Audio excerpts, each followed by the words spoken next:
Well, at tama ka, Henry, nag-oppose ang economic managers ka. But this geopolitical tension, wala kitang control dikti. Opo. Sa pagtaas kang presyo kang barakalong petrolyo, but we have control over taxes, imposition of taxes. In fact, Henry, nagkaigwa na naman another supervening event. May disruption na naman duman sa supply sa Saudi dahil kang pagbubomba ka mga milisya duman sa Saudi. So this is a supervening event that can cause another disruption sa supply chain kang petrolyo that will pataas kang petrolyo. Yan ang pinagihiling na naman. May pinagbabana ko kita na big-time rollback. Hilingon ta, Henry. But as we have said that we don't have control over this geopolitical tension that is happening between Ukraine and Russia, and at the same time itong supervening event tuman sa Saudi, we have control over the imposition of taxes. And I still stand with our recommendation na paramentras isuspend mo na ang excise tax topic, Henry. Considering that the train law, sa train law tabi na inaprobahan, may provides a provision na kung saan if the Dubai crude oil hit $80, then it calls for an automatic suspension. So, is mga bagay-bagay na dapat i-consider ta. Dito nakalaton na umalangkawan ang presyo ka mga primerong barakalo na kung saan apektado kay ni ang kagabsan. Lalong-lalo na mga kasaradayan tabi, Henry. Well, inat Henry, if we estimate to loss 110 billion in collections of excise tax, ay pagkakuhaan man na iba. Sabi ko na nga ni Henry, ang pag-impunira sin pagkolekta kibuwis, nasa kontrol yan kang gobyerno. And I agree with the three presidentiables. If we will lose 110 billion, then we can also easy collect those arrears and those taxes due and demandable, especially so estate tax na dapat bayadan ka mga Marcoses. Di ba? That's 200 billion plus. Dakulak pa ito. Sobraho na maray sa malulugi isa to. Inkaso kung masingil ito. Well, tama ka. We have a decision na hali sa PIR and from the court, which is final and executory, not that they may execute. As I have said, we have the power to collect taxes. Armed with the decision of the court. So, ito ang demandable, readily demandable, final and executory, that can offset. It can offset the losses na kung saan mawawala duman sa gobyerno. Apisar kang maayuda na pwede itao itong pantawid pasada na pinagigibo ng unya na ayuda para sa mga sektor na directly tinamaan kay ni. But ultimately, it will affect everyone, Henry. But ipiraman sa na yan na ayuda yan, dito naman sa na yan, Henry. So, if you talk about losses due to the suspension of the collection, it can easily be offset by the taxes due to the government that can be collected from the family. Marcos tabi. Well, that is good. We need more direct financial assistance. Dahil kulang talaga ang pagbakal sa tuyang mga kababayan. There's so many displaced workers na kung saan warang trabaho, warang kita, ni pambakal kibagas, warang maibabakal. And that's why at our end, Henry, kitaman padagos sa nagtatao ki programa, lalong-lalo na sa mga displaced workers. This week, ma-orient naman kita almost 1,500 displaced workers para magkikwa ki temporaryong trabaho. In the same way na sa mga ayuda na pinagtutulod ka, pinagtatao ta sa malalay na sektor kan sa tuyang susunod, araw kang sa seniors, dagos-dagos ko niyan, pati case of persons with disability and the transport. Ang toda nakatalaan man na magtao kita kayuda dahil sinda so directly hit. Walang pagtataas sa pagsisingil sa pamasahe pero padagos ang pagtataas kang presyo kang petrolyo and therefore nakulangan na kabawasan kan sa indang kita pati na sa indang boundary. Well, you know, ang batas or ang korte says it all. And then there's no season when to collect it because that is due and demandable. In fact, sabi ko nga final and executory. And sa panahon na nangangaipo ang sa tuyang gobyerno na mangolekta kibuwis tangani itao subsidiya sa malaylay na sektor kan sa tuyang susyudad. And that's the most appropriating tabi, Henry. Nakolekta kon so para sa gobyerno. Kasi kung padagos na pag-impunit kang excise tax na sa tuya man sa nang pinagahagad temporarily, then it will cause the inflation. Mahalang kawon ang mga presyo kang barakalon and sailing ko din nakakayanan kan sa tuyang mga kasaladayan tabi, Henry. I think that's the solution. If we look for sources of funds that can augment the coffers of the government in order to give more subsidies para sa tuyang mga sektor na tinamaan. And I think that's the way to go. And that's the easiest way to implement. Takulo na assets ang mga Marcoses. And then they can levy or execute. If not cash, also mga properties tabi. Well, Henry, we need to totally make an adaptation measure na kung saan ganyan nagtataas padagos ang presyo ng petrolyo, we need to adapt measures that will not be totally reliant on the oil products tabi, Henry. Like for example, we promote and venture, the government promote and venture and give subsidies to those investors na ma-engage, ma-venture into renewable energy. Kasi kanyan talaga, Henry, gabos ang major component paggagamit kay petroleum products and therefore in the production line and even in the distribution line pag ginagagamit ng gasolina, crudo, talagang gabos apektado.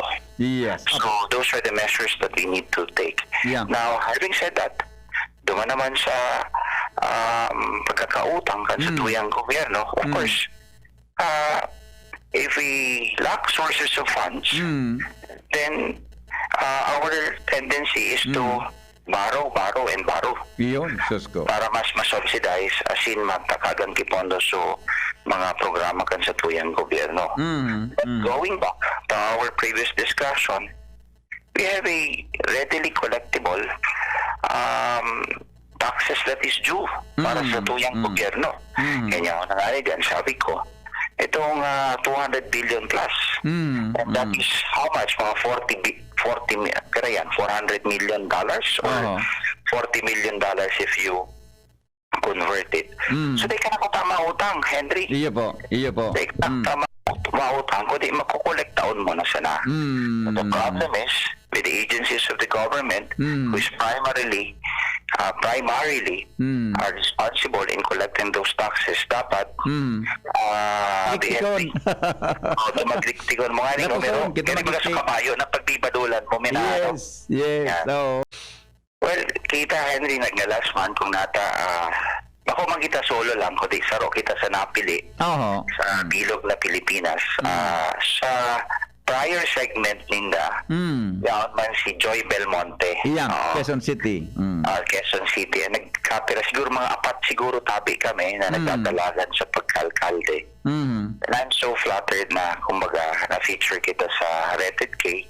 Although, in our previous engagement, dahil lamang kitang interview with Corina and other national TV personalities because kan sa tuyang trabaho sa Kongreso bilang chairman ng Committee on Constitutional Amendments. Siguro, ang saro naman sa nahiling niya dakulang issue na natatawan na solusyon sa tuyang syudad. Itong maating tubig, asin kawaran kitubig duman sa southern part kan sa tuyang syudad. So, yan siguro so big feature niya. In fact, nakakuha na mga videos. And she was curious kung paano nasusolusyonan. Sabi niya, when she visited Legazpi, sa Sarong Hotel, iuman so na hiling niya kumbaga problema na nagluluwas matik talagang tubig sa gripo. And that's what the discussion is all about, Henry.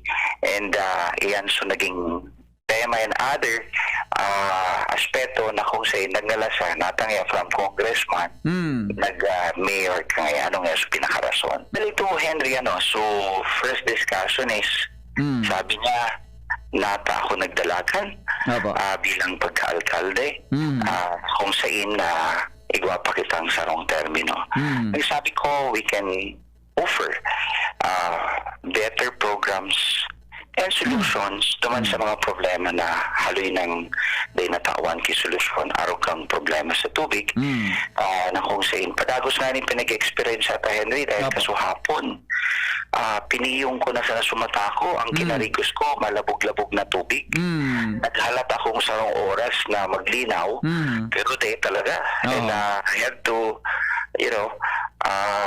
be in a place na dapat alas 9 yan ako pinuyong ko na sa sumatako nganing day ko mahiling sulabog kang tubig and today as I wake up in the morning manggiraray malabog manggiraray sa tubig but duman sa southern part na kung saan talaga mas curious si Corina ito so half of our population na warang direct access sa malinig as inainuman na tubig. And that's why we continue to put up a water system. In fact, kasuhapon tabi, Henry, halik kita sa bangkirohan and sa sarong panod, nagrani sa tuyang. Sabi niya, kung salamat nga ta, subig di drill ba kayo nindong pangtulong water system digdi sa bangkirohan. Matatapos na ngaya.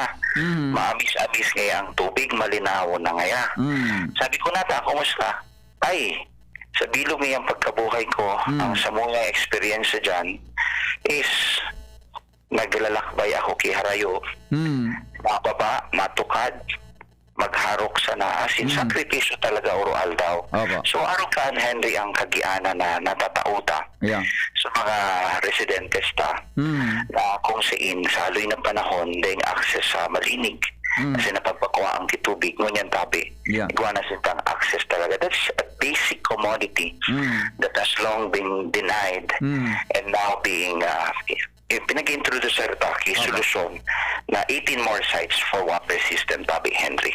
Pitsa 25 Henry 2 o'clock in the afternoon pupunan kisarong misa dyan sa San Gregorio Magno and then at 3 p.m. magkakaigwa ki motorcade sa kabanga kang Legazpi kasi din naman kita maduman sa south bigdi lang sa Albay District pasisiring sa northeng parte kang sa tuyang syudad and then balik kiraray sa Albay District and then at 4 or 4:30 p.m. dyan po ng proclamation rally wherein it will be attended by the team APG and yaon man so kasabay so grupo ni Governor Francis Bichara dyan sa Piñaranda Park tabi. Ayun.